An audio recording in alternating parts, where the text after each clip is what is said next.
உனக்கு சகாயம் கொடுக்கல கத்துறதுக்கு. உனக்கு கொடுத்த புத்தகம் புரியுதா? என்னோட சினிமாவும் புத்தகமா தான் எனக்கு ஆசைப்படல. நான் உனக்கு சகாயம் கொடுத்து ஆடாதுக்காக வரல. தயவு செஞ்சு சகாயம் கொடுத்த மாதிரி ஆடாதீங்க. சந்தோஷமா இருக்கு புரியுதா? சும்மா சும்மா கத்திட்டே கூடாது.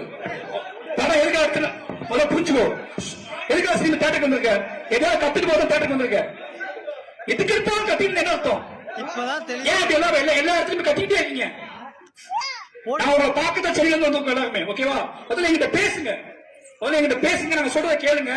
சினிமாங்கிறது பார்த்து புரிஞ்சு சந்தோஷமா போறதுதான்.